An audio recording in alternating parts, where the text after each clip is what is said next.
Le 27 décembre 1941, des navires de la Royal Navy se dirigent vers la Norvège. Leur but, débarquer des commandos britanniques pour qu'ils détruisent des bâtiments et usines qui servent pour l'effort de guerre allemand. Ce raid est le premier grand raid des commandos britanniques de la Seconde Guerre mondiale. Je vous invite donc à rentrer au cœur de l'opération Archery.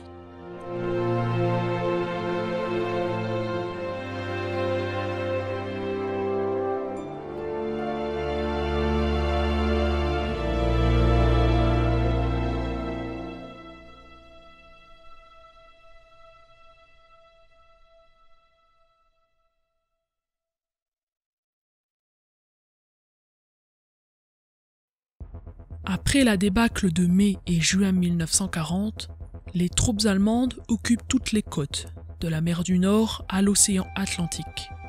Les troupes britanniques, désormais de retour en Angleterre, doivent se préparer à un éventuel débarquement des forces allemandes.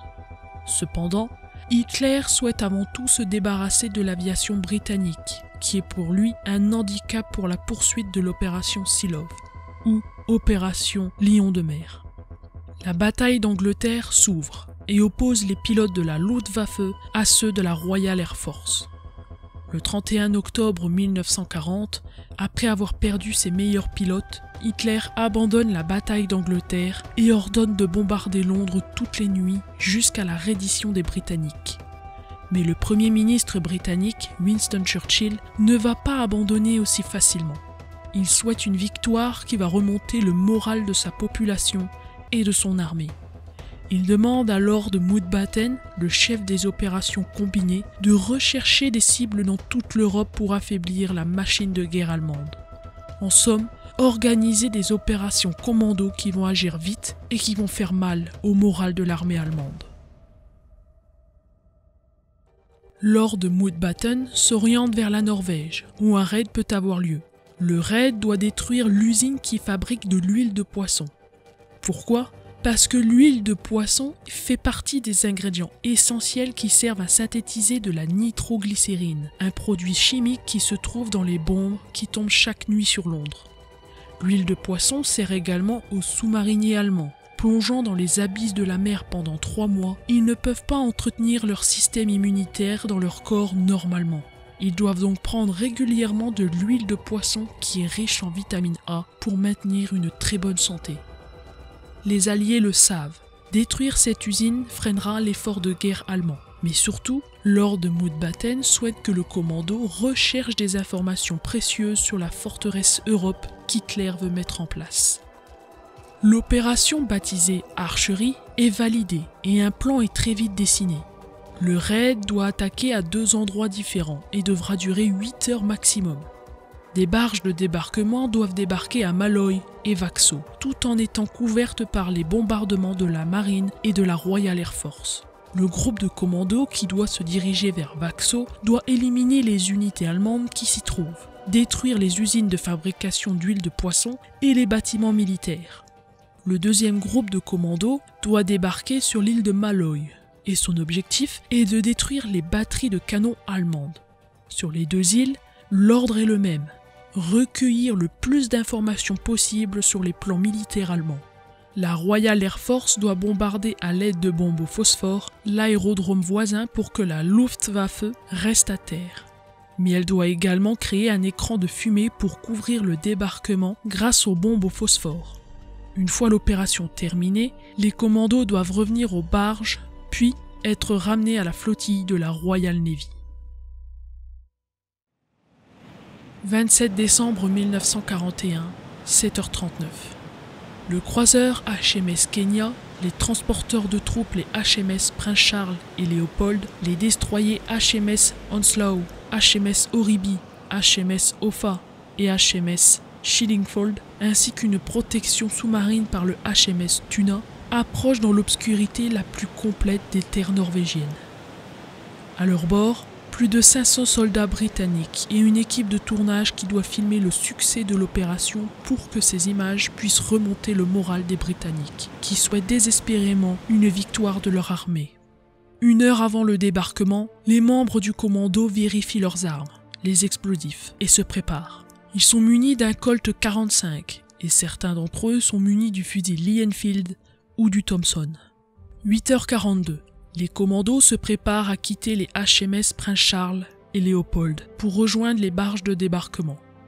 Une fois arrivés dans la barge, le capitaine John Frederick Gills, qui est à la tête du commando numéro 3, se concentre et se rappelle de son entraînement. Il sait que ses hommes comptent sur lui et il doit les mener à leurs objectifs, qui sont de sécuriser la ville principale sur l'île de Vaxo. Mais les Allemands ont un poste de guet, et même si la flottille navigue tout feu éteint, ils les repèrent et alertent le quartier général allemand. Les Allemands disposent d'unités anti-aériennes et terrestres en cas d'attaque alliée. Ils disposent également de 4 canons sur Malloy, une pièce d'artillerie sur Holvik et une batterie de défense côtière sur Ruxundo. Les hommes dans les barges de débarquement sont inquiets, car ils sont face aux défenses allemandes et elles sont une grande menace pour eux. L'un d'eux, le capitaine Peter Young, qui a pour mission Malloy, sait qu'il est important pour eux de ne pas se faire repérer. Pendant plus de la moitié du trajet, nous avons avancé à couvert, jusqu'à la batterie de Malloy. Mais quand nous avons été tout proches, à la hauteur de Holvik, j'ai commencé à me demander ce qui allait nous arriver après le tournant. La perspective d'avancer droit sur les 4 canons capables de nous tirer dessus à bout portant n'était pas des plus réjouissantes. Les troupes britanniques ont une bonne étoile qui veille sur eux, car le message des gardes sentinelles allemandes n'est pas encore arrivé au QG allemand. Les commandos peuvent encore profiter de l'effet de surprise. Peter Young témoigne. La flottille a pris son virage et s'est avancée droit sur Malloy. Nous étions désormais complètement exposés et c'était comme si on rejouait la fameuse charge de la brigade légère façon navale. Tout d'un coup, la marine ouvre le feu en direction de l'île de Malloy. Le HMS Kenya, en ouvrant le feu, lance le début de l'offensive. Paul Young, témoin de cette puissance de feu, raconte. Au fur et à mesure que nous nous rapprochions, je voyais les abris prendre feu et être projetés dans les airs, jusqu'à ce que la batterie soit envahie par les nuages de fumée. Les obus semblaient tous faire mouche et pourtant, les canons allemands ne répondaient pas. En 9 minutes, plus de 400 obus sont tirés sur une zone faisant environ 300 mètres carrés. La batterie allemande se situant à Malloy ne riposte pas. Les commandos, encore dans leur barge, tirent 10 fusées rouges en direction du ciel, ce qui indique à la marine de mettre fin aux tirs de couverture. Maintenant, c'est au tour de la Royal Air Force de rentrer en action pour réaliser un écran de fumée. L'aviation fonce tout droit vers ses objectifs et largue ses bombes au phosphore. L'écran de fumée est désormais formé. Les troupes britanniques peuvent débarquer sur Malloy sans être vues. À Vaxo, en revanche, la situation n'est pas la même, car un avion touché par un tir anti-aérien allemand va larguer accidentellement sa bombe sur l'une des barges de débarquement. 2 hommes meurent sur le coup, tandis que les autres sont gravement brûlés. Mais le feu atteint la caisse à munitions présente dans la barge qui explose. Observant la scène, le lieutenant George Peel raconte. Les hurlements de douleur étaient horribles. Les hommes se jetaient à l'eau pour calmer leur brûlure, mais ça ne changeait rien. Malgré cet incident, les commandos continuent à avancer vers leurs objectifs. Ils se scindent en 2, et l'un des groupes se dirige vers l'île de Vaxo, qui est plus grande que Malloy. À ce moment-là, c'est la 181e division allemande qui est stationnée dans la ville principale. La plupart des soldats allemands sont des vétérans de l'invasion de la Norvège et sont expérimentés. Les défenseurs peuvent utiliser le terrain à leur avantage pour pouvoir réaliser une défense efficace. Pour ralentir les éventuels attaquants, des tireurs embusqués sont positionnés sur les falaises surplombant la ville et dans les greniers et étages des maisons dans la ville.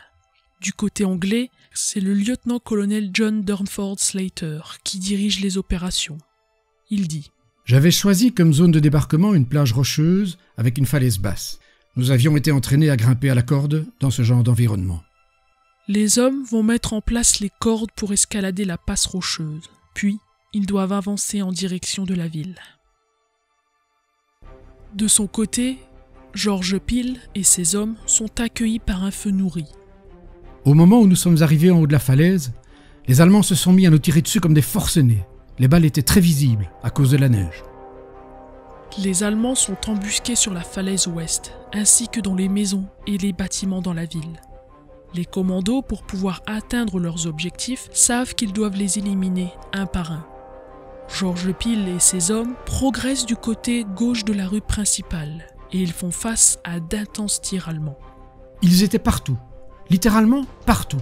Rien d'autre ne compte que tuer, tuer, tuer le plus vite possible. Je courais comme un dératé, certain que je ne m'en sortirais pas vivant.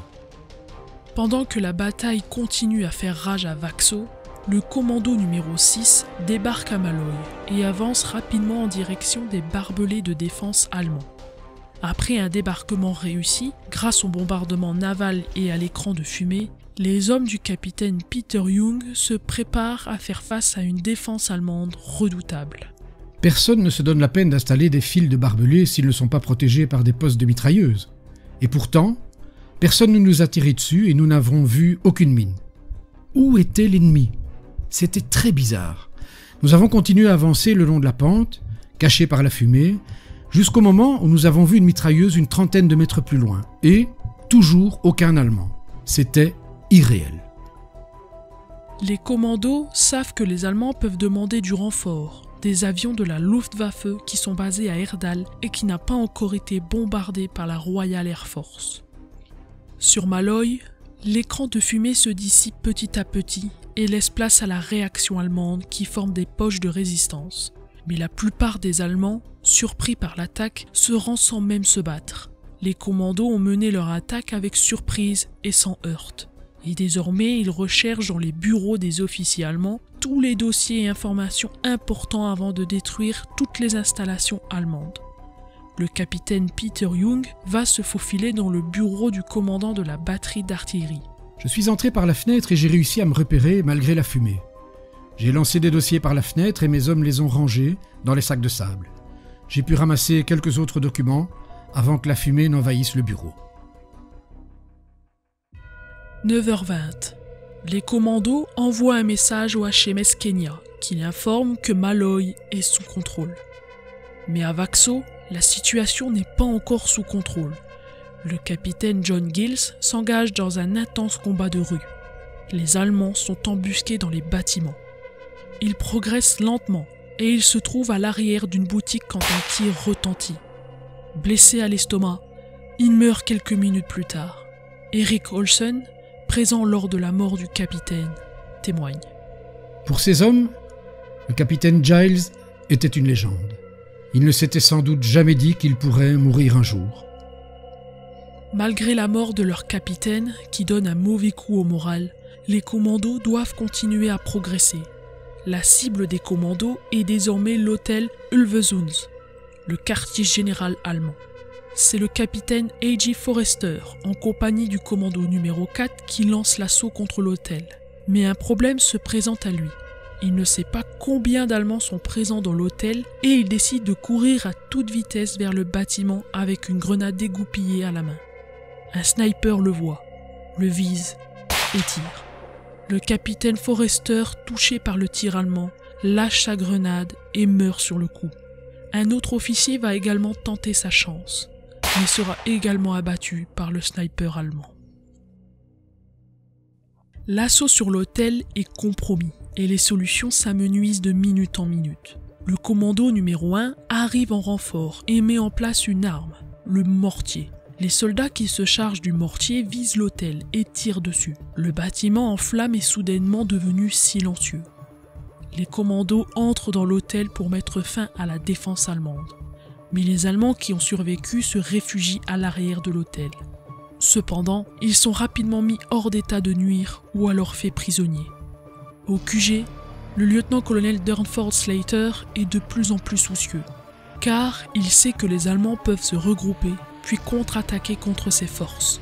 Les commandos perdent de plus en plus d'hommes et sont vulnérables en cas d'attaque. Il décide d'envoyer en renfort certains de ses hommes vers Vaxo. 10h30.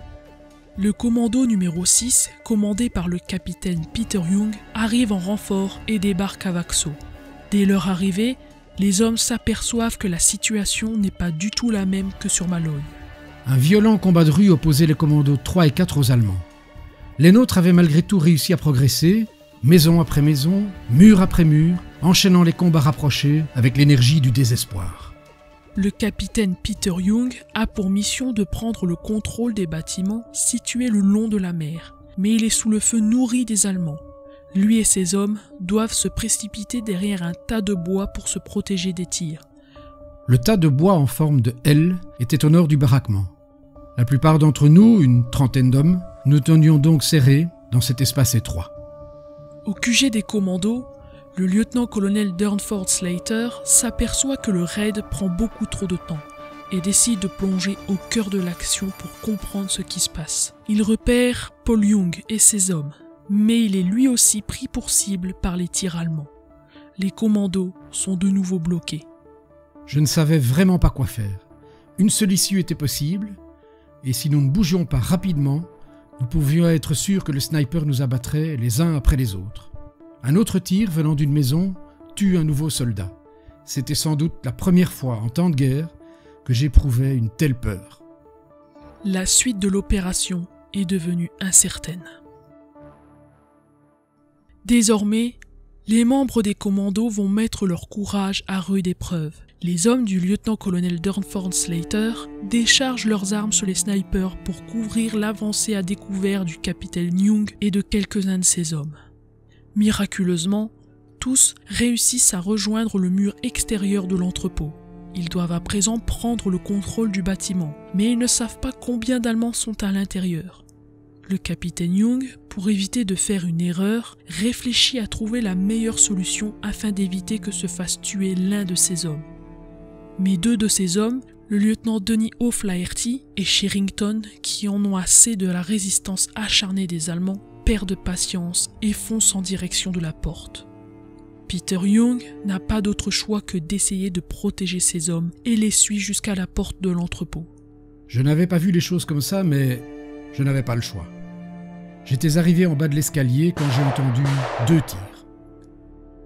À l'intérieur, le lieutenant Denny O'Flaherty se souvient de ce qui s'est passé. J'ai entendu un coup de fusil, j'ai entendu mon camarade tomber et j'ai reçu un coup sur la tête qui m'a fait tomber à genoux.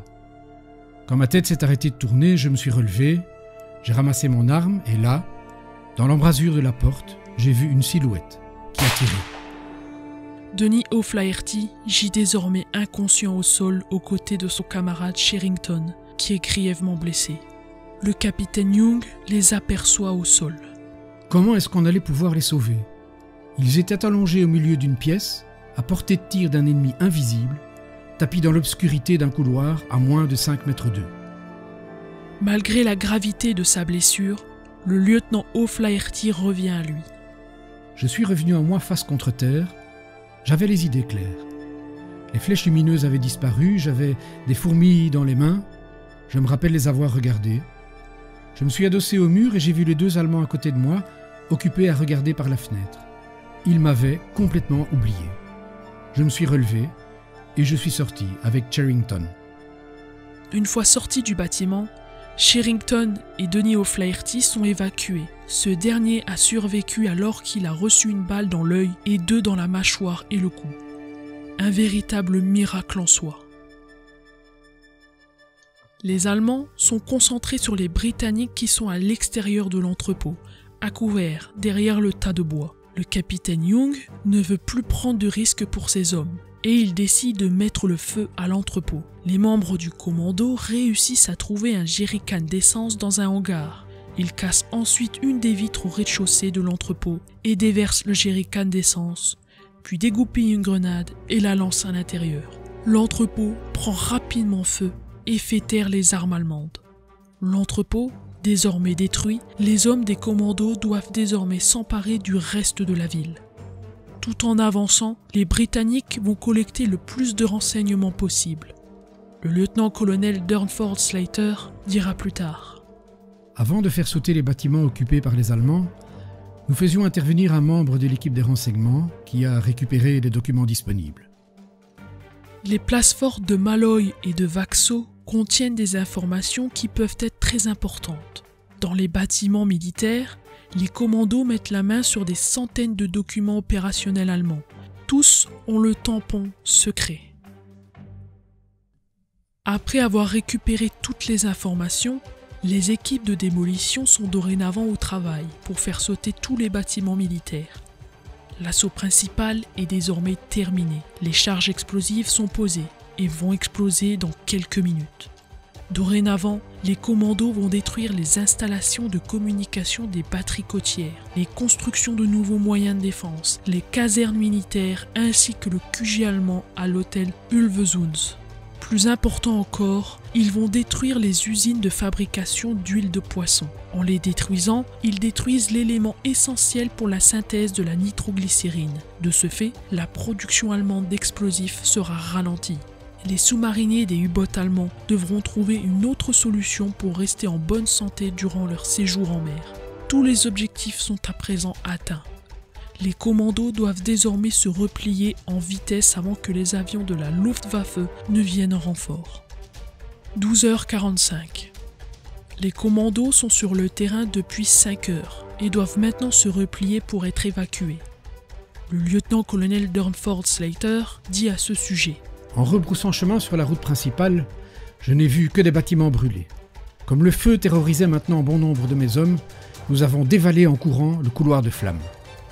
Plus de 500 hommes doivent regagner les barges et s'éloigner de Malloy et Vaxo avant que les renforts allemands n'arrivent sur les lieux.